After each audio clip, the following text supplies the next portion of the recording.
Solamente, hermanos, mencionarles que hay algunos vehículos con luces encendidas. Bueno, un vehículo, la placa es 677025, es color gris, dice. Está en el parqueo número 3 y tiene las luces encendidas.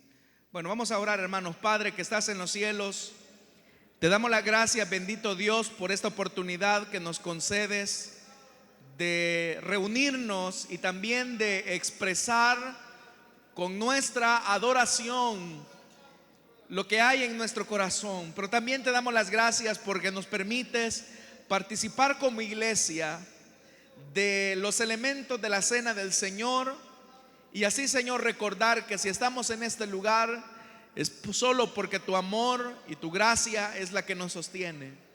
Amado Dios, esta mañana queremos suplicarte que en la meditación de tu palabra tú puedas entregarnos, Señor, la enseñanza que tanto necesitamos.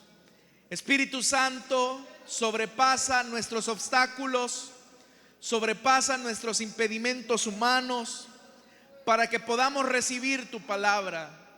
Amado Dios, derrámate mientras esta palabra es anunciada, toca los corazones, cautiva los pensamientos, para que juntos, Señor, podamos atesorar lo que has preparado para nosotros. Todo lo pedimos y lo suplicamos en el nombre de Jesús. Amén y amén. Gloria al Señor, hermanos. Vamos a abrir la Biblia, lo vamos a hacer en el libro de los Hechos de los Apóstoles. Hechos de los Apóstoles, capítulo 17. Si lo tienen, dicen amén, hermanos. Hechos de los Apóstoles, capítulo 17, versículo número 1. La palabra de Dios nos dice: atravesando Anfípolis y Apolonia, Pablo y Silas llegaron a Tesalónica, donde había una sinagoga de los judíos. Como era su costumbre, Pablo entró en la sinagoga y 3 sábados seguidos discutió con ellos, basándose en las Escrituras. Les explicaba y demostraba que era necesario que el Mesías padeciera y resucitara. Les decía: este Jesús que les anuncio es el Mesías. Algunos de los judíos se convencieron y se unieron a Pablo y a Silas, como también lo hicieron un buen número de mujeres prominentes y muchos griegos que adoraban a Dios. Pero los judíos, llenos de envidia, reclutaron a unos maleantes callejeros con los que armaron una turba y empezaron a alborotar la ciudad. Asaltaron la casa de Jasón en busca de Pablo y Silas con el fin de procesarlos públicamente. Pero como no los encontraron, arrastraron a Jasón y algunos otros hermanos ante las autoridades de la ciudad, gritando: estos que han trastornado el mundo entero han venido también acá, y Jasón los ha recibido en su casa. Todos ellos actúan en contra de los decretos del emperador, afirmando que hay otro rey, uno que se llama Jesús. Al oír esto, la multitud y las autoridades de la ciudad se alborotaron. Entonces estas exigieron fianza a Jasón y a los demás para dejarlos en libertad. Hasta ahí dejamos la lectura, hermanos. Tengan la amabilidad de sentarse, por favor.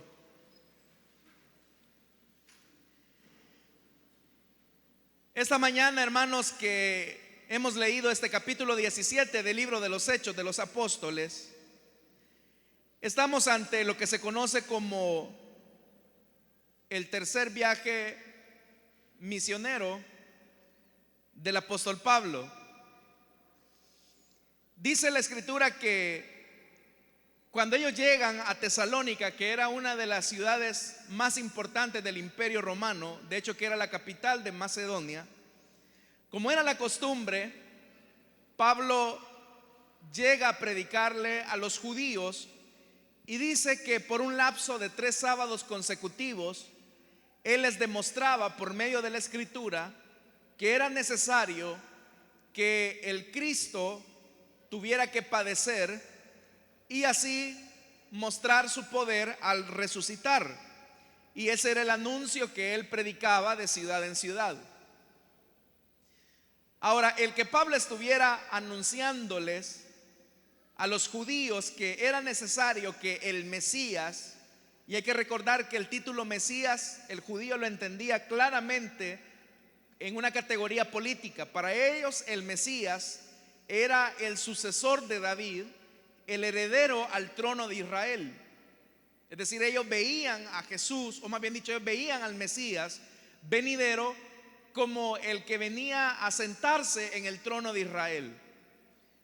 Pero el que ahora el apóstol Pablo junto a Silas les estén explicando que era necesario que el Mesías tuviera que sufrir, padecer la muerte y resucitar, colocaba por un lado en evidencia la incredulidad del pueblo de Israel, pero por la otra parte colocaba también el propósito por el cual el Cristo venía acá a la tierra.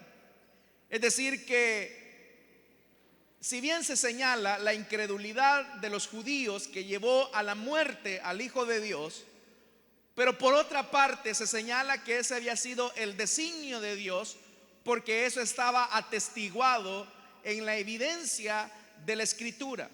Es decir, que Jesús no murió porque era un débil, Jesús no murió porque los judíos eran muy crueles, Jesús no murió porque él no tuviese el reconocimiento o el poder necesario para librarse de las garras de sus captores, sino que Jesús va a la cruz, y va a la cruz precisamente porque eso era lo que la Escritura señalaba acerca del Mesías.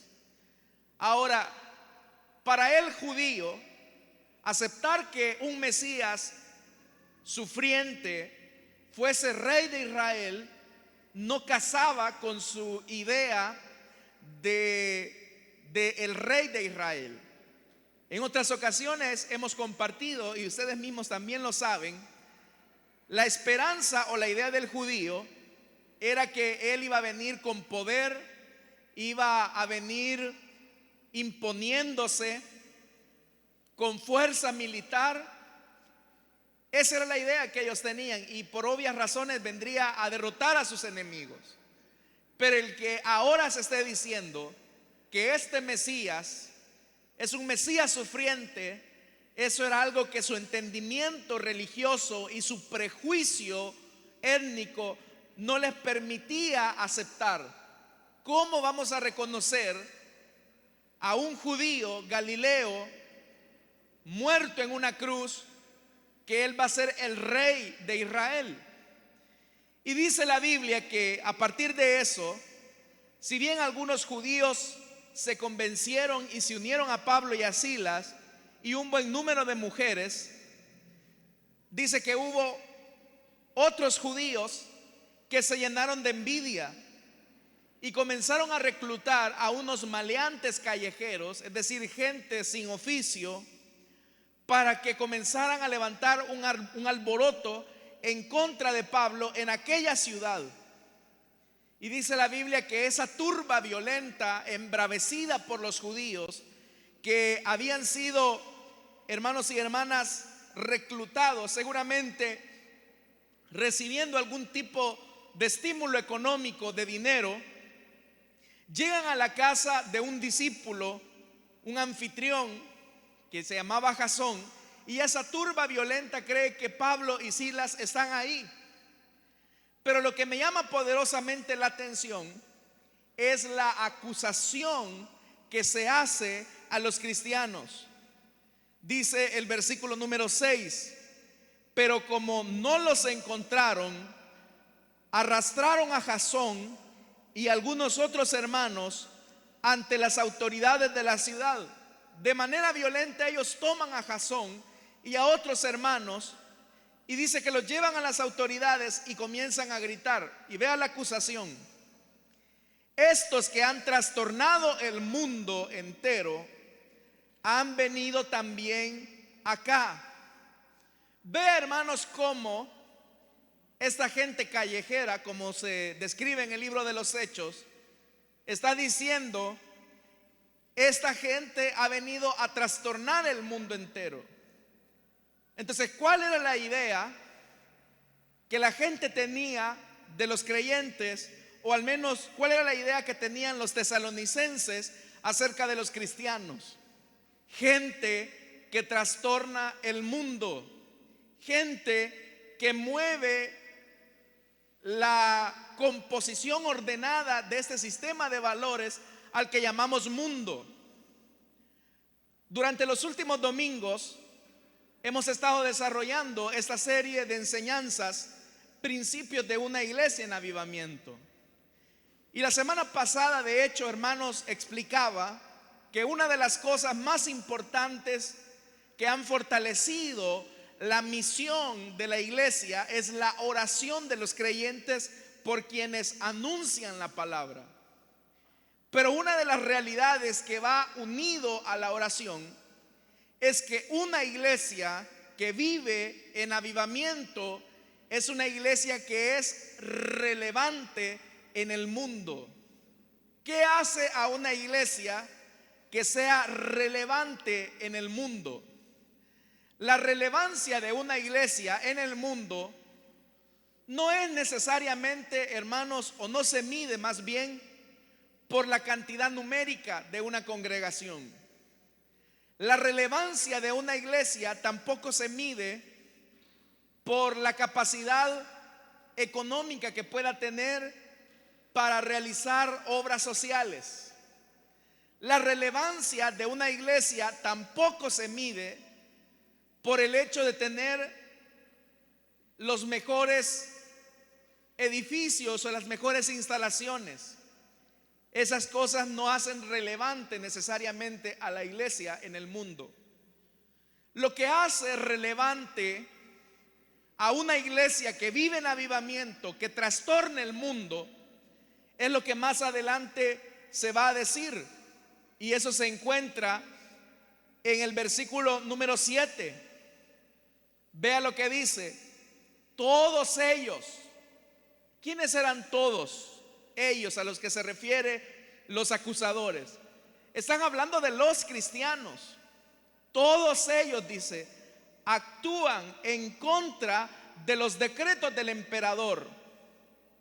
Esa es una acusación falsa, porque no era que los cristianos de manera rebelde dijeran: no vamos a reconocer ninguna ley del emperador.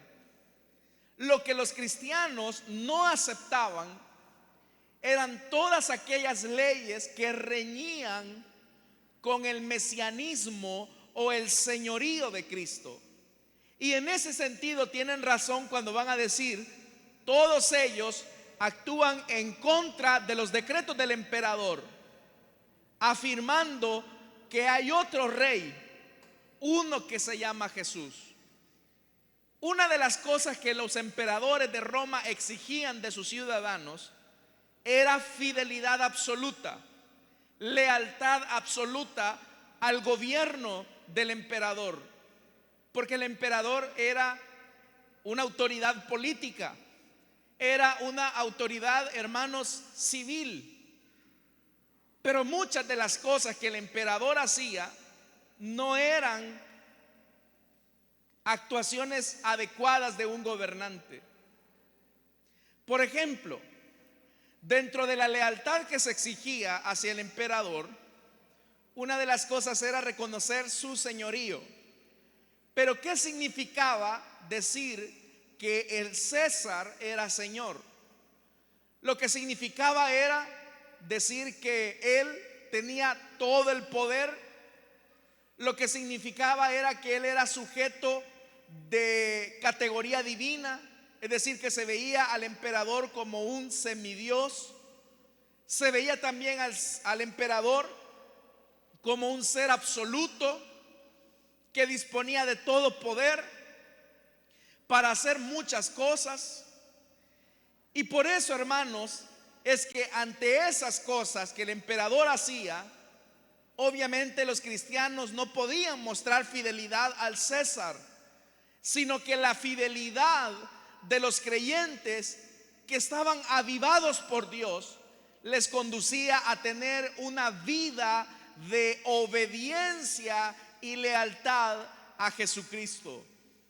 Una de las razones, hermanos, por las que deberíamos nosotros evaluar nuestra calidad espiritual o la calidad de nuestro cristianismo debería de ser a quién le estamos siendo leales, a quién nosotros le rendimos fidelidad. Si la fidelidad que nosotros mostramos hacia un hombre, hacia una persona, hacia una vida específica es superior a la fidelidad que debemos demostrar a Dios, entonces nuestro cristianismo es un cristianismo débil y muerto. Lo que hacía que los cristianos fueran perseguidos por el emperador era porque para los cristianos no habían puntos medios. Para los cristianos la fidelidad a Cristo no era negociable.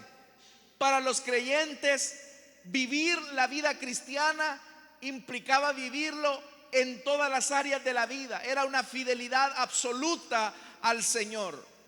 No era negociable.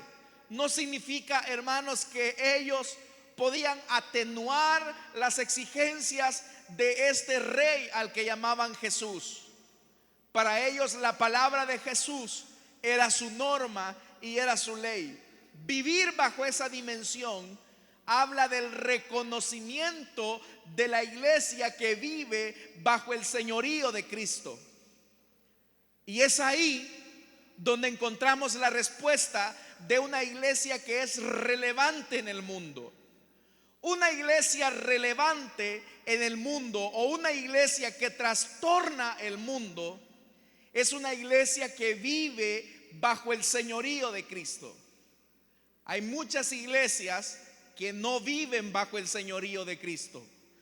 Y no, hermanos, porque digan que no reconozcan a Jesús como Señor, sino porque en su estilo de vida, en su práctica diaria, niegan la verdad del poder absoluto y soberano del Señor sobre sus vidas. A veces la iglesia es más fácil que se plegue en una lealtad mundana hacia los poderes de este mundo. Allá, hermanos, en la Segunda Guerra Mundial, durante el periodo de la Segunda Guerra Mundial en Alemania, usted sabe que una de las ideas de el dictador fascista Adolfo Hitler fue unificar toda la nación. Eso implicaba unificar la política, y lo que hizo fue prácticamente anular a sus adversarios, persiguiéndolos. Otra de las cosas que hizo también Hitler en su época es que comenzó a controlar todo el sistema económico de Alemania, de tal forma que despojó o expropió las empresas que eran dirigidas por judíos y la pasó bajo la conducción alemana. Pero dentro de las muchas cosas que Hitler hizo mientras él fue el canciller de Alemania, es que también él quería unificar a la iglesia. Pero la idea de unificar a la iglesia, hermanos, básicamente era precisamente esa: uniformar a todos los alemanes para que creyeran que Dios lo había colocado a él en el cargo y que todo lo que él hiciera era por mandato divino.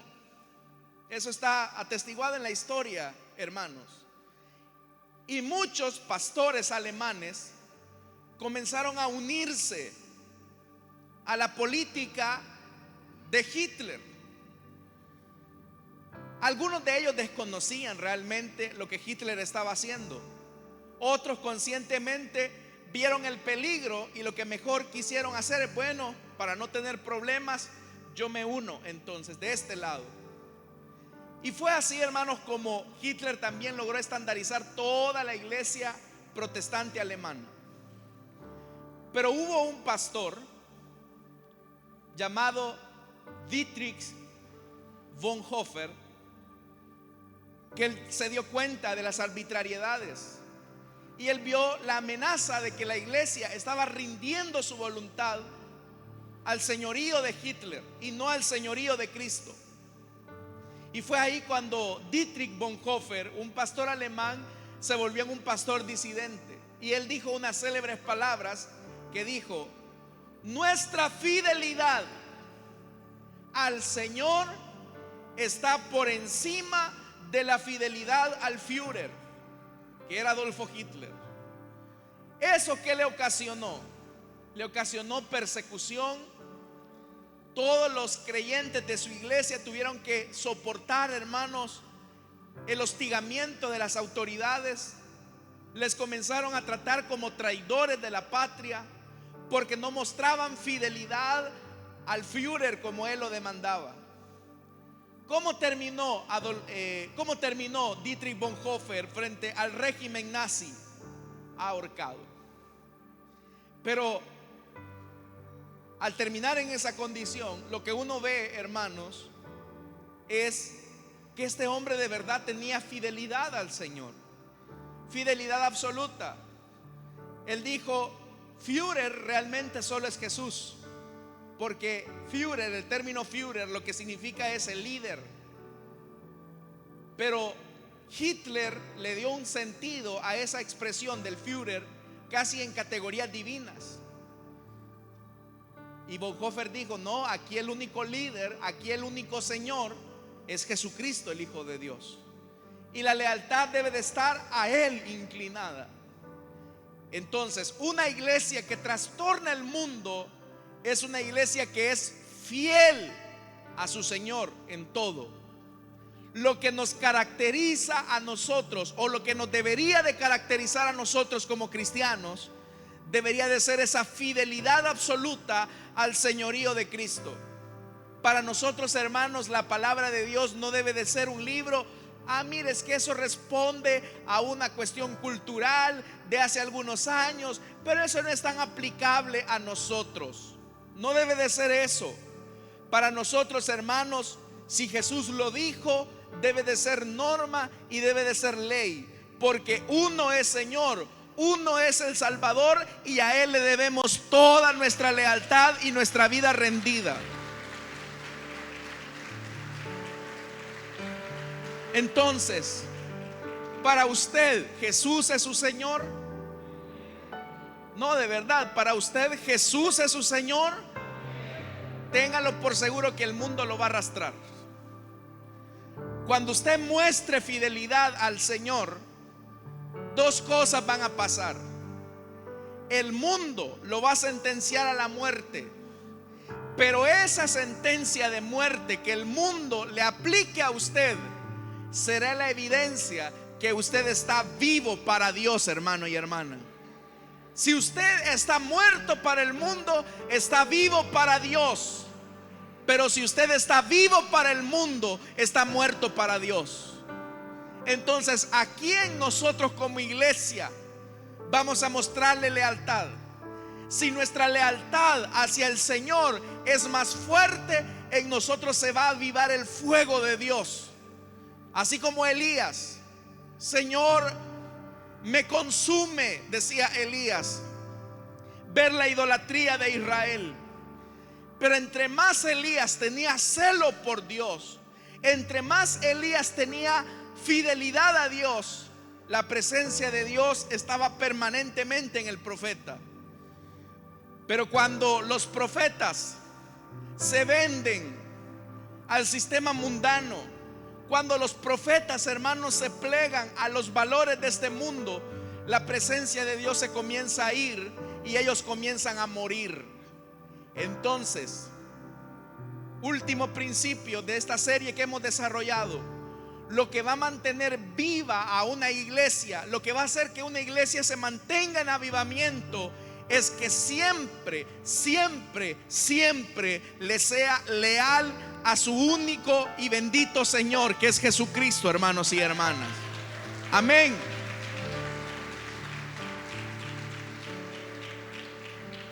Los sistemas de este mundo van a pasar, hermanos. Todo va a pasar en este mundo. Nada es eterno en este mundo. Todo va a pasar. Pero uno seguirá siendo Señor. Uno seguirá siendo el Rey de Reyes y el Señor de Señores. Entonces la pregunta es: ¿a quién le será leal usted?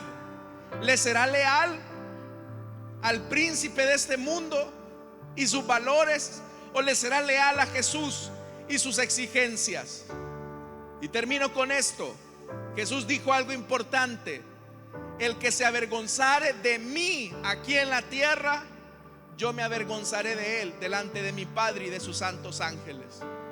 Pero aquellos que no se avergüenzan de ser creyentes, aquellos que no se avergüenzan de hacer lo correcto porque Jesús lo pide, aquellos que no se avergüenzan, hermanos, de vivir conforme a lo que Dios pide, ellos serán reconocidos por Jesús delante del Padre. Quiera Dios que en medio nuestro surja una fidelidad plena hacia el que murió en la cruz del Calvario y ahora está sentado a la diestra del Padre, hermanos y hermanas. Lealtad a Dios por encima de todas las cosas. Como también los apóstoles dijeron: ¿es acaso más importante obedecer a los hombres que a Dios? Y ese debe ser el dilema. Ustedes como iglesia se van a enfrentar a ese dilema. Bueno, aquí hago como hacen los que no conocen a Dios, o me comporto como aquellos que conocen al Señor. Usted decide a quién le va a ser leal. Porque si su lealtad no está con Dios, no está con el Hijo de Dios, su lealtad estará hacia el emperador. Así como en la época de los cristianos. Si su lealtad no está con el Hijo de Dios, su lealtad estará con el príncipe de este mundo. Pero si su lealtad es con el Hijo de Dios, téngalo por seguro que el príncipe de este mundo le va a perseguir. Pero bienaventurados seréis, hermanos, por causa del nombre del Señor, cuando seamos perseguidos y seamos vituperados. ¿Cuántos, hermanos, nos sentimos bien de ser cristianos? A vivir entonces nuestro cristianismo y a trastornar un mundo que lo necesita y ser una iglesia relevante. Amén, hermanos. Amén. Gloria a Dios. Vamos a cerrar nuestros ojos. Vamos a orar.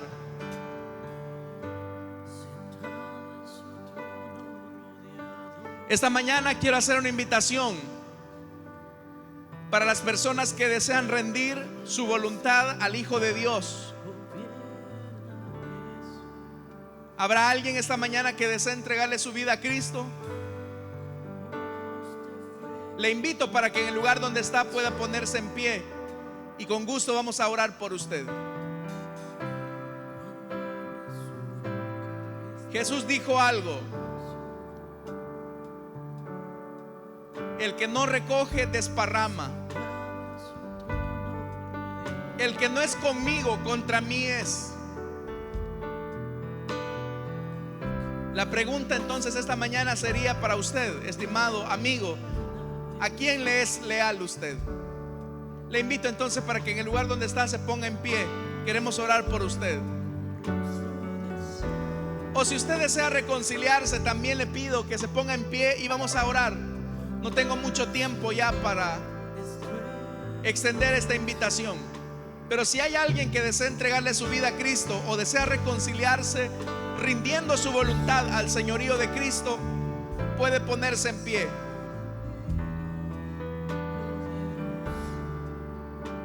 La gente del siglo primero supo distinguir a los cristianos de quienes no lo eran, porque los cristianos tenían lealtad absoluta a Jesús y no al emperador. Quiera Dios, hermanos, que en esta época moderna la gente note en nosotros nuestra lealtad y nuestra fidelidad a Jesús por encima del príncipe de este mundo y sus valores. Vamos a orar. Padre que estás en los cielos, gracias te damos, Señor, por todo lo que haces por nosotros. Queremos pedirte, Señor, que nuestra fidelidad siempre esté rendida a ti, por encima, Señor, de los valores de este mundo que son pasajeros, por encima, Señor, de la comodidad de esta realidad que también es temporal. Ayúdanos a ser fieles a ti, fieles a tu palabra, fieles a tu señorío. Aviva en nosotros, Señor, en nuestro corazón, esa fidelidad por tu palabra. Aviva en nosotros, Señor, esa fidelidad hacia tu señorío. En el nombre de Jesús. Y así poder ver las transformaciones que quieres hacer en un mundo perdido. En el nombre de Jesús. Amén y amén. Gloria a Dios, hermanos. ¿Cuántos dan gloria al único que vive y permanece para siempre?